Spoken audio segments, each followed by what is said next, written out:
Belasan biduan di Kota Malang menjadi korban penipuan arisan online, kembali mendatangi kantor Polresta Malang Kota untuk melaporkan VA alias Ayas yang merupakan pengelola arisan bodong tersebut. Para korban ini mengaku mengalami kerugian belasan hingga ratusan juta rupiah. Setelah beberapa waktu lalu para korban mengadu ke polisi terkait adanya penipuan arisan online. Kali ini mereka secara resmi melaporkan pelaku VA ke unit reskrim Polresta Malang Kota. Dengan membawa sejumlah foto pelaku, bukti transfer dan rekaman percakapan WhatsApp, belasan biduan melapor ke Mapolresta Malang Kota. Para biduan ini melaporkan pengelola arisan berinisial VA alias Ayas, seorang pengelola arisan yang melarikan uang arisan ratusan membernya hingga miliaran rupiah. Tak hanya di Malang Raya, biduan yang tergabung dalam grup arisan online yang dikelola pelaku tersebar di sejumlah daerah di Jawa Timur. Pelaku VA saat ini kabur dengan membawa uang arisan senilai total lebih 2 miliar rupiah dari 100 membernya. Kerugian masing-masing member beragam mulai belasan hingga ratusan juta rupiah. Dengan dilaporkannya pelaku ke polisi, para korban berharap pelaku segera ditangkap dan mempertanggungjawabkan perbuatannya. Langsung laporan Mas, sudah bikin surat kuasa. Tadi salah satu dari teman-teman atas nama Mbak Titin ya tadi. Kuasa untuk berapa orang ini, Pak? Ini tadi ada 6 orang. 7 orang. Mas, sebenarnya yang jadi korban ini berapa orang sih, Mbak? Kemarin itu di grup itu sudah terlihat ada 100 orang ya, kurang lebih 100 orang. Terus tadi ada lainnya juga sudah ada yang keluar-keluar, nggak tahu ya. Mungkin ada arisan beda gitu loh, Mas. Kalau ini kan sebagian yang banyak itu beli-beli itu. Mbak, ini hari ini melapor dengan membawa apa saja, Mbak? Hari ini. Bukti, tambahan bukti dari transfer juga sama kayak kemarin. Mbak, ini posternya siapa? Ini Mbak Ayas Laraswindi. Ini adalah Honor arisannya. Mbak, Ya. di antara hampir 100 itu yang resmi melapor berapa orang? Sekitar 7-8an Mas. Yang kemarin sudah berarti ya sudah Total berapa? 10 orangan. 10 orangan. Yang grupnya sampean? Iya, di grup satu grup. Jadi tambah berapa sih sekarang? Kemarin 8 ya? Iya, 8. Terus ini kan ada banyak yang nggak ikut. Terus ketambahan ini tadi. Pokoknya sekitar seluruh 10, masih 10. Kalau lainnya yang di luar kota, ke tempat masing-masing gitu. Simon Alfredo melaporkan. Kawanan pencuri menggasak puluhan pasang sepatu dari sebuah toko di Saujajar, Kota Malang. Pelaku beraksi siang bolong saat toko minim penjagaan. Aksi pelaku ini berhasil terekam kamera pengawas atau CCTV. Sebuah toko sepatu bekas di kawasan Jalan Danau Beratan, Saujajar, Kedung Kandang, Kota Malang disatroni 2 orang pelaku kawanan pencuri. 2 pelaku ini beraksi di siang hari saat toko dalam keadaan minim penjagaan. Aksi pencurian sempat terekam kamera pengawas atau CCTV milik toko. Dalam rekaman CCTV terlihat salah satu pelaku masuk dari pintu depan toko yang tidak terkunci. Dari dalam toko pelaku tampak membawa 1 karung penuh berisi sepatu dagangan keluar toko. Dengan cepat pelaku kemudian kabur dengan menggunakan sepeda motor yang telah siap menjemput pelaku. Berhasil mengambil 1 karung sepatu dan selang 15 menit pelaku kemudian kembali dan mengambil 1 karung sepatu lagi. Total 2 karung sepatu yang berhasil diambil. Pemilik toko mengaku saat kejadian dirinya sedang berada di rumah yang bersebelahan dengan toko. 2 karung sepatu yang dicuri merupakan sepatu yang ia siapkan untuk pameran di salah satu pusat perbelanjaan di Kota Malang. Akibat kejadian ini, korban mengaku mengalami kerugian hingga 20 juta rupiah. Kejadian tersebut oleh pemilik toko telah dilaporkan ke Polsek Kedung Kandang dan korban berharap pelaku segera ditangkap. Jadi kurang lebih jam 1-an Mas ya. Jam 1-an itu dia ada beberapa rentetan kejadian. Jadi dia nggak langsung ngambil karungnya. Jadi awalnya dia itu mondar-mandir dulu. Jadi dia nggak langsung ke toko, tapi dia lewatin toko dulu. Ternyata dia balik lagi, terus dia buka pagar. Awalnya pagarnya tertutup, terus dibuka. Kemudian dia muter lagi, balik lagi. Setelah memastikan kondisinya aman, sepi, dia masuk lagi, buka pintu depan kaca. Pintu depan, terus karungnya juga diseret mendekati pintu. Terus dia balik lagi, keluar, terus masuk lagi, baru itu karung pertama diambil gitu. Awalnya kami hanya sadar 1 karung.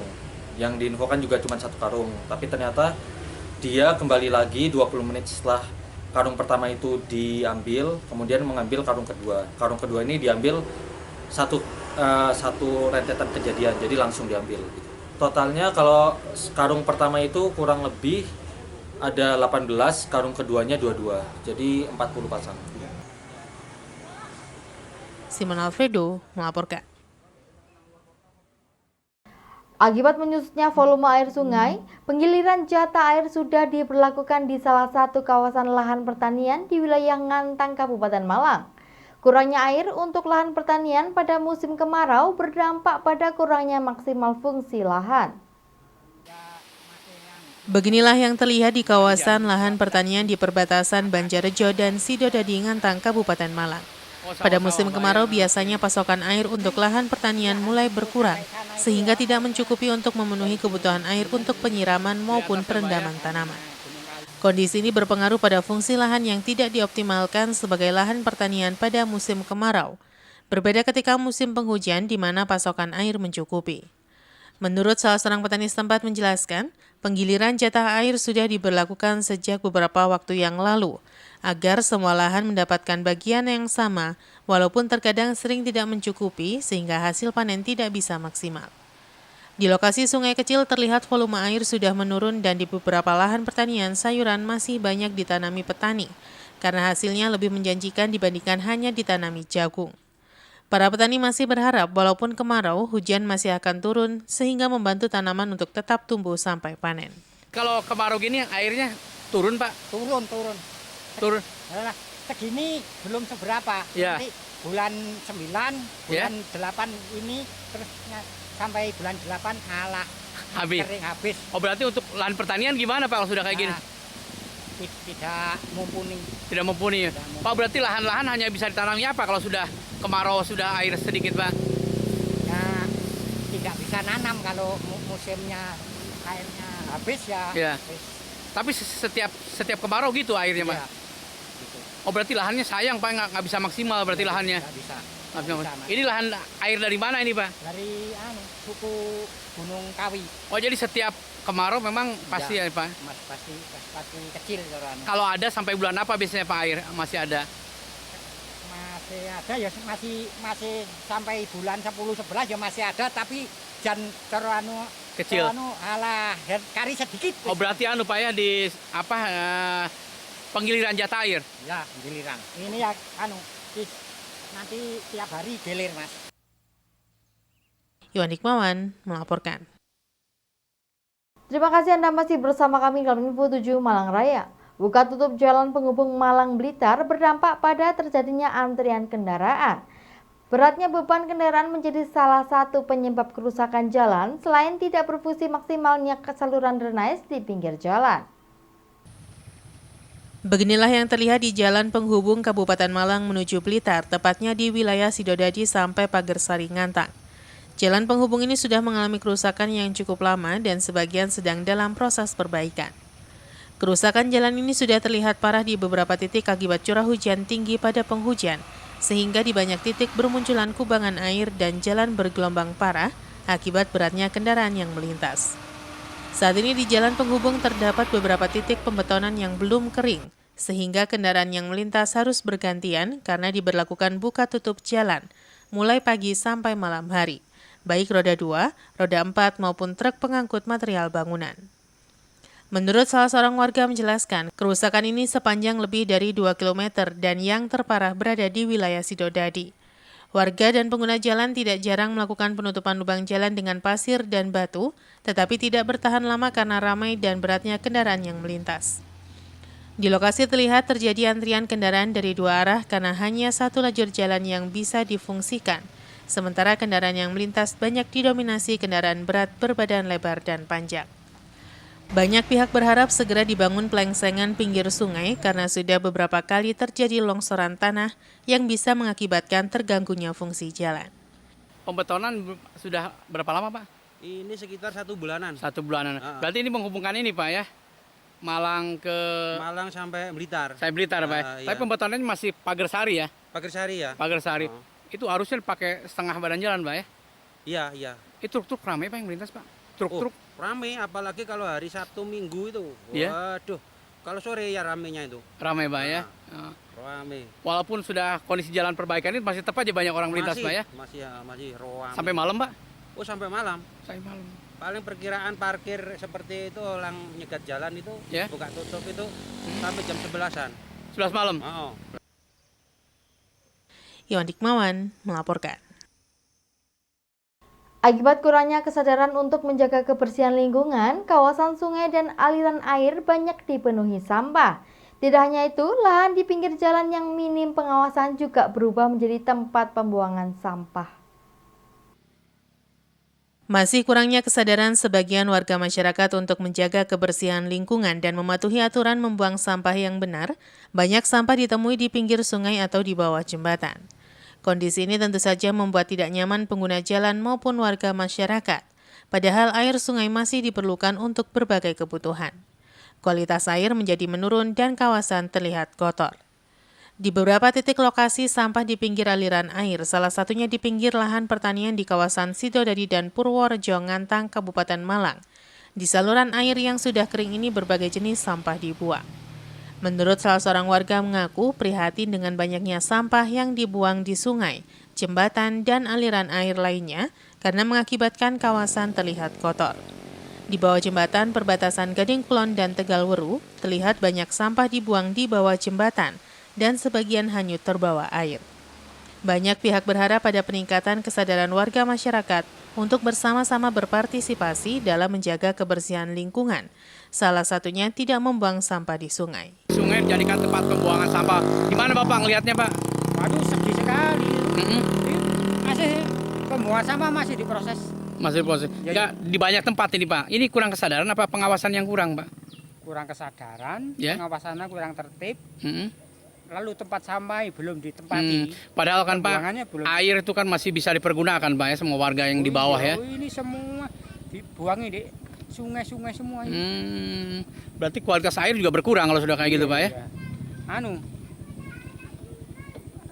Pembuangannya masih belum jadi gitu loh. Banyak nggak karung sampah banyak sekali Pak ya. Pak, harapan sebagai warga masyarakat gimana harapannya Pak? Ya harus cepat-cepat diproses ini tempat pembuangan sampah supaya kemudian, sungai enggak. Iya. Kemudian kesadaran warga masyarakat juga. Iya. Biar meningkat Pak ya. Iwan Hikmawan melaporkan. Terima kasih Anda masih bersama kami dalam Info 7 Malang Raya. Mengenang kembali semangat perjuangan para pahlawan yang telah berjuang memerdekakan bangsa Indonesia dari penjajah, SMP 2 Yayasan Pendidikan Kristen Malang menggelar jalan-jalan juang ke sejumlah monumen bersejarah di Kota Malang. Jalan-jalan juang ke monumen ini sebagai upaya penumbuhan jiwa nasionalisme dan patriotisme siswa. Puluhan siswa-siswi SMP 2 Yayasan Pendidikan Kristen atau SMP 2 YPK Malang Selasa pagi mengikuti kegiatan jalan-jalan juang dengan berkunjung ke monumen bersejarah yang ada di Kota Malang. Mengawali start dari SMP 2 YPK Malang, mereka kemudian menuju ke Monumen Juang di Jalan Kertanegara. Di Monumen Juang, mereka mendapatkan materi dari guru pendamping terkait sejarah perjuangan para pahlawan yang digambarkan pada bangunan Monumen Juang tersebut. Selain mendapatkan materi terkait sejarah perjuangan warga Malang dalam melawan penjajah Belanda yang tergambar di Monumen Juang, puluhan siswa dan guru pendamping kemudian melanjutkan perjalanan ke Monumen Tugu Kota Malang.